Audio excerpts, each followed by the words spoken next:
When you're first born, we're a blank slate, right? There's nothing there until we have an experience, and we try to avoid the pain. And so we come up with these global general beliefs about things that protect us. And so what I would say for this is that's why I think practices of mindfulness, they're so important, because it brings us in the moment. Know that our thoughts aren't who we are necessarily. You've heard me say this when people come to me all the time at any event. I just gave a talk recently, and people say things like, Jim, I have a horrible memory, or I'm getting too old, or I'm not smart enough. And I always tell people, if you fight for your limitations, you get to keep them. And you have to be careful and mindful of these thoughts. And that's why I think journaling is an important tool. Meditation is an important tool, because it sensitizes you to this inner talk, this critic, if you will, which incidentally, on a tangent, that inner talk is why we read so slow. Imagine if you could go online and pick up 30 books and read them in 30 or 60 days, what kind of advantage you would have. I don't play golf very well, so I don't play it very well. So it's this confidence loop in psychology where if I played golf better, I'd probably play it more and I get better at it. And same thing with any kind of skill. But things with, like, when it comes to reading, most people say they're not a really great reader. And it's not their fault, because you're not born with the ability to read. You were taught in school. But when's the last time you took a class called reading? How old were you last time you took, not a college lit class, but a class called reading? Most of us are still reading like we're 6 or 7 years old.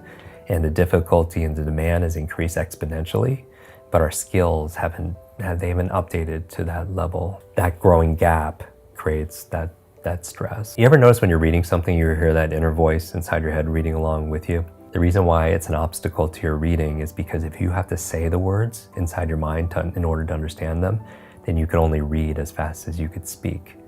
That's why most people are slow readers, because they're saying the words, so their reading speed is limited to their talking speed, but not their thinking speed. That's why you can listen to a book on tape or a podcast at a higher speed, because you can understand that at that pace, but you can't speak at that pace. Gotcha. And here's the thing, when you're reading and you see all these words, 95% of those words are words you've seen many times, thousands of times, countless of times. So you don't have to pronounce a word or a series of words like New York City in order to understand what New York City is. And the best readers, the trained readers, they mitigate and reduce that subvocalization, read by sight. And that's a huge advantage, but we weren't taught that. That voice also is that critic or that doubter, the one that's a squelcher, that we don't want to make mistakes. There are these 4 primary brainwave states. Beta is what you and I are in right now, we're awake. Delta is when you're fast asleep. In between those 2 states, theta and alpha, are extremely important brainwave states for learning. So theta is the state right in and out of sleep. Theta is the state that we call creativity. When you are your most creative, usually it's coming because you're in this theta state. And you know this, when you're in and out of sleep, or you're close to you're so deep, your mind goes and you come up with ideas. You know what puts you in that theta state? Showers. You ever notice when you're in the shower, you come up with some of your best ideas? Above theta though, is the state called alpha. Right below beta, where you're most aware and awake. Alpha is a state of learning, accelerated learning. It's a state of relaxed awareness. This is a state we go into when we meditate, because your critical mind is set aside and you just absorb information unconsciously. You know what puts you into an alpha state? Television. You ever notice that if somebody's watching the game or somebody's watching their favorite TV show and you're trying to have a conversation with them and they literally are entranced, they don't hear you because of the television programming? But that's the alpha state. That's where information is just going inside your mind. So we train people how to learn languages faster, learn facts better by putting them into an alpha state, a relaxed state of awareness. And we can do that by design. And we know in terms of accelerated learning, the fastest learners are children. How fast can a child learn a musical instrument? How fast can they learn another language? They have this sense of wonder, and part of it is their neuroplasticity, but science is showing even now that no matter what your age, that you could grow older, but you could create new brain cells to the day you die. You could create new connections using the power of novelty and nutrition, and it's very amazing. But I think also children, they play, they're very playful. They're not afraid of making mistakes. Right? A child learning how to walk could fall 4, 5, 6 times or 4, 5, 600 times, but they never after 12 times say, okay, this is not, I'm quitting. I'm not gonna do this because I don't wanna look bad.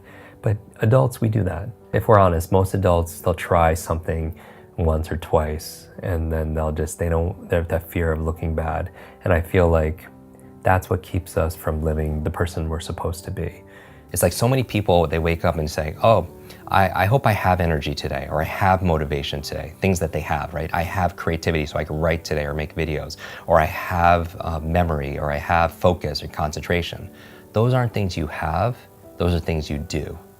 And so you don't have love, you do loving things. You don't have energy, you do things that give you energy. Just like that applies, same thing with learning. You don't have focus, there's a process for doing focus. You don't have a memory, there's steps to improve your memory or to remember things better. Creativity is not something you have, there's actually a process for creativity. You know, I think if somebody wants to improve their esteem, the self-esteem overnight, just study your brain. Like you'll get a boost of confidence and pride like instantly, because it is the most incredible, I don't even know what to call it, a device, a supercomputer, what, in the whole universe. You know, it's not just about going out to Mars and all these other places. I want to go in here because this